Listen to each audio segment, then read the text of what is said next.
मूसलाधार बारिश, रात के अंधेरे में सुनसान सड़क के ऊपर एक तेज रफ्तार कार बड़ी तेजी से आगे बढ़ रही थी। कार के अंदर बैठा शख्स काफी टेंशन में लग रहा था, क्योंकि उसकी बाजू वाली सीट पर बैठी महिला को लेबर पेन शुरू हो चुके थे। उस आदमी को जल्द से जल्द अस्पताल पहुंचना था, क्योंकि डिलीवरी कभी भी हो सकती थी। दर्द के कारण वो महिला रो रही थी, चिल्ला रही थी, और उसके बगल में बैठा आदमी उसे धीरज दे रहा था। उसकी कार शहर के एक बड़े से अस्पताल के गेट के भीतर दाखिल हुई। वो आदमी जल्दबाजी में उतरा और स्ट्रेचर लाने के लिए भीतर गया। अपने साथ 2 वार्ड बॉय को लेकर आया और उसने कार का दरवाजा खोला, और गाड़ी के भीतर वो महिला नहीं थी। वो हैरान हो गया। लगता है आपके अस्पताल के कर्मचारी उन्हें दाखिल करने अंदर ले गए होंगे। दोनों वार्ड बॉय और वो आदमी बहुत तेजी से अस्पताल घूमकर उसे तलाशने लगे। हर कमरे की तलाशी ले ली गई, सीढ़ियां चढ़कर हर माले पर देखा, लेकिन वो औरत कहीं पर भी नहीं थी।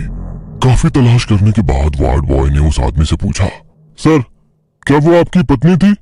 उसने परेशान नजरों से इधर उधर देखते हुए कहा, जी नहीं, वो सड़क किनारे एक पत्थर पर बैठकर गाड़ी को हाथ कर रोकने की इशारा कर रही थी।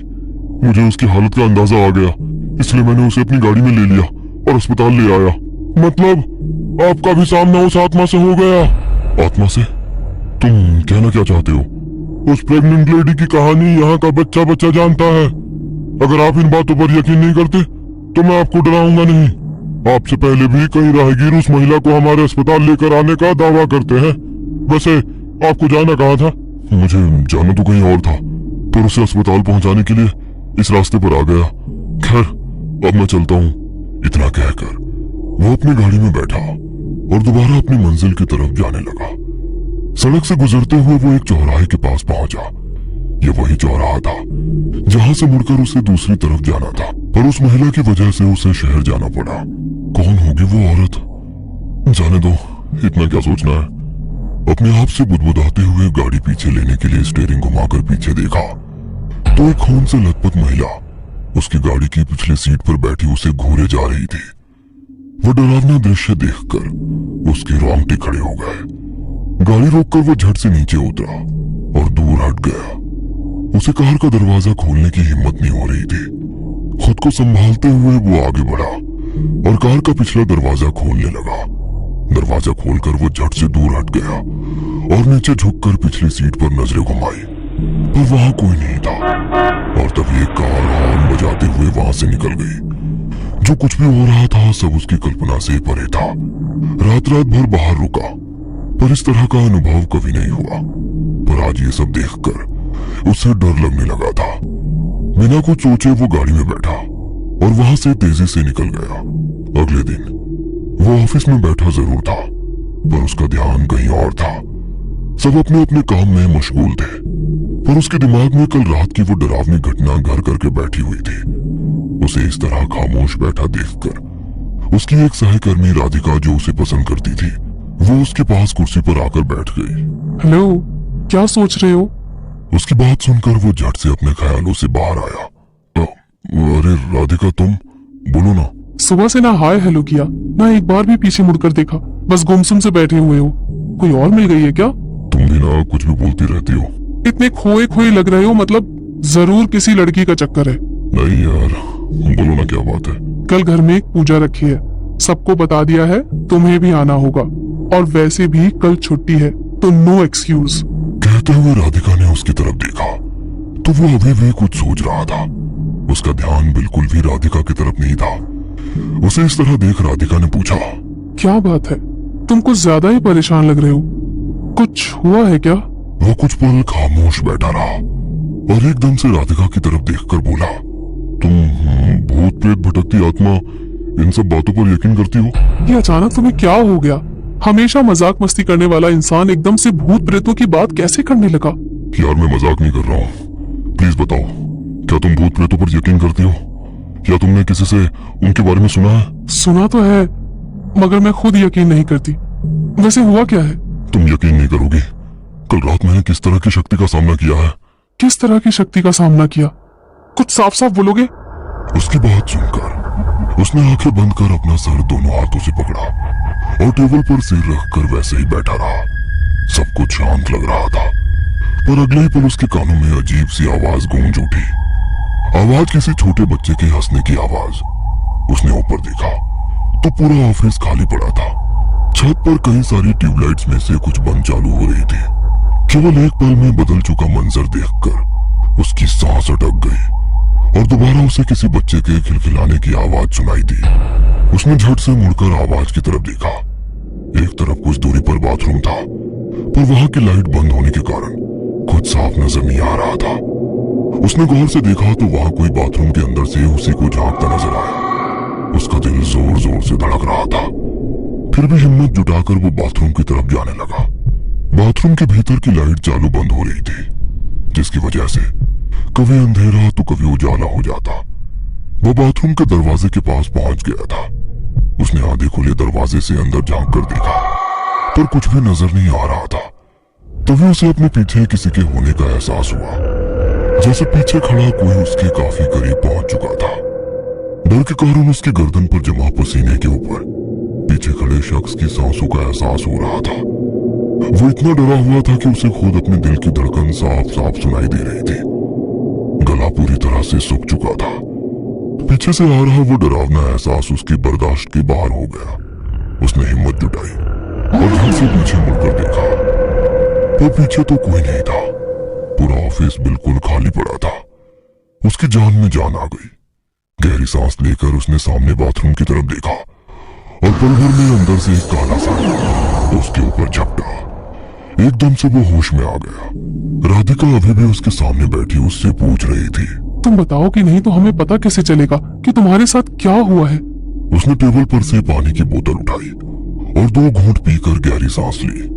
राधिका की तरफ देखकर बताने लगा, अरे कल रात हमारे ऑफिस की पार्टी थी ना, तो तुम लोग चले गए और मैं थोड़ी देर रुका रहा। करीब 11:30 बजे मैं यहाँ से घर के लिए निकला। शहर से थोड़ी दूर पहुंचा, तभी मुझे सड़क के दूसरी तरफ एक औरत पत्थर पर बैठी नजर आई, जो लगातार गाड़ियों को रोककर मदद मांग रही थी। मैंने आगे जाकर यू टर्न लिया और उस औरत के पास जा पहुंचा तो पता चला कि वो 9 महीने की प्रेग्नेंट है और उसको लेबर पेन शुरू हो चुके हैं। मैंने बिना कुछ सोचे समझे उस औरत को अपनी गाड़ी में बिठाकर दोबारा शहर लौटा और अस्पताल में ले आया। पर जब हम अस्पताल पहुंचे तो पता चला कि वो औरत गाड़ी में नहीं थी। उसकी बात सुनकर राधिका ने मजाक में कहा, ओके, मतलब तुमने उस प्रेग्नेंट लेडी के भूत की मदद की है। भूत? हाँ भूत। तुम पहले शख्स नहीं हो, कई लोगों ने यह अनुभव किया है। वो औरत जिसे तुमने लिफ्ट दी थी, उस औरत को 2 बेटियां थी और तीसरी बार प्रेग्नेंट थी और उसके घर वालों को बेटा चाहिए था। और जब रिपोर्ट में उन्हें पता चला कि इस बार भी उन्हें बेटी होने वाली है, तो उनका गुस्सा 7वें आसमान पर पहुंच गया। उन्हें अपनी जायदाद के लिए वारिस चाहिए था। उसे अपने रास्ते से हटाने की हर मुमकिन कोशिश वो करने लगे, पर लोगों का शक न जाए इसीलिए सोच समझ कर काम कर रहे थे। रात होते होते उस औरत को लेबर पेन शुरू हो गया, पर जानबूझकर घर वालों ने उसे अस्पताल नहीं पहुंचाया। वो रोती रही, अस्पताल ले जाने के लिए हाथ जोड़ रही थी और रात करीब 2 बजे वे उसे अस्पताल के लिए ले जाने लगे। रात का समय होने के कारण सड़क बिल्कुल खाली थी। सुनसान इलाका और सड़क के दोनों तरफ झाड़ियां देखकर उसके पति ने उसकी तरफ का दरवाजा खोला और चलती गाड़ी से उसे धक्का देकर फेंक दिया। कैसे बहशे लोग होंगे यार, फिर क्या हुआ? अगले दिन किसी राहगीर को वो औरत सड़क के किनारे गड्ढे में पड़ी नजर आई। पास में उसकी बेटी भी थी, दोनों मर चुकी थी। और उसकी 2 बाकी बेटियां? उन्हें कौन पालने वाला? एक दिन उनका बाप एक बड़े घर की चौखट पर उन दोनों को बिठाया, जो अनाथ आश्रम था, और चॉकलेट लाने गया और कभी वापस नहीं आया। ऑफिस खत्म हो गया था। एक एक करके सारे सहकर्मी ऑफिस से जाने लगे। राधिका की बताई हकीकत सुनकर उसे भी काफी बुरा लगने लगा था। उसकी आंखें नम हो गई थी। बगैर कुछ बोले उसने अपनी बैग उठाई और ऑफिस से जाने लगा। अपनी कार निकाली और अपने घर जाने लगा। आवाजाही काफी कम थी। घर पहुंचा और सारी घटनाएं उसके दिमाग में किसी बवंडर की तरह घूमने लगी। वो बेड पर लेटा जरूर था, पर उसे नींद नहीं आ रही थी। रह रहकर उसके सामने उस बेबस औरत का चेहरा आ रहा था। वो उठकर बैठ गया। उसने टेबल पर रखी चाबियां उठाई और घर से बाहर निकला। कार लेकर वो दोबारा शहर की तरफ जाने लगा। कुछ ही देर में वो उसी जगह पहुंच गया था जहां कल रात उस महिला को लिफ्ट दी थी। पल भर वहीं रुका रहा। इलाका काफी सुनसान और घनी झाड़ियों से घिरा हुआ था। दिन के वक्त जो गाड़ियां हर 2 मिनट में गुजरती थी, रात के वक्त वो बिल्कुल ना के बराबर हो जाती। अपनी गाड़ी में वैसे ही बैठा रहा। गाड़ी के दोनों तरफ के शीशे नीचे कर दिए थे। वो कभी सिर के ऊपर लगे शीशे पर पिछली सीट पर नजर डालता, तो कभी दोनों खिड़कियों से बाहर देखता। अगले कुछ मिनट तक गहरा सन्नाटा पूरे इलाके में छाया रहा। अगले ही पल सामने वाले शीशे पर ऊपर से घने बाल नीचे सरकते हुए नजर आने लगे। ये देखकर उसकी जान हलक तक आ गई और फिर आधा चेहरा ऊपर से अंदर झांकता हुआ दिखाई दिया। उसने गाड़ी शुरू की और तेज रफ्तार से यू टर्न लेते हुए घर की तरफ दौड़ाई। सुबह हो चुकी थी। अच्छी तरह तैयार होकर वो अपनी गाड़ी में बैठ गया। राधिका के घर जाना था। वो भी राधिका को मन ही मन पसंद करता था। आज घर में पूजा भी थी, तो आज अच्छा मौका था उसे अपने दिल की बात बताने का। पर रह रह कर वो डरावनी बात उसके दिमाग को परेशान कर रही थी। अगर राधिका हाँ बोलेगी तो उसके साथ ये शहर हमेशा के लिए छोड़कर कहीं दूर चला जाऊंगा। राधिका के घर पहुंचा तो लोग बैठकर खाना खा रहे थे। टेबल पर रखी एक तस्वीर को लोगों ने काफी फूल माले चढ़ाए थे। शायद राधिका के घर में किसी की बरसी थी। उसे देखकर राधिका दौड़ते हुए आगे आई और बोली, तुम्हारा आना आज मेरे लिए सबसे इम्पोर्टेंट है। आज मेरी माँ की 14वीं बरसी है।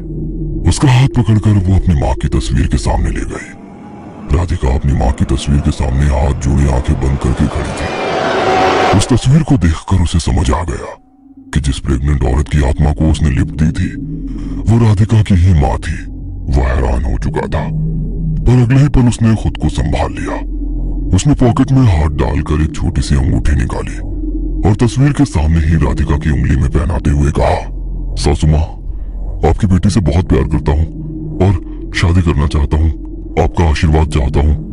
राधिका ने आंखें खोलकर उसकी तरफ देखा, पर अब वो आंखें बंद करके राधिका की माँ की तस्वीर के सामने हाथ जोड़े खड़ा था और राधिका की आंखों से खुशी के आंसू बहने लगे।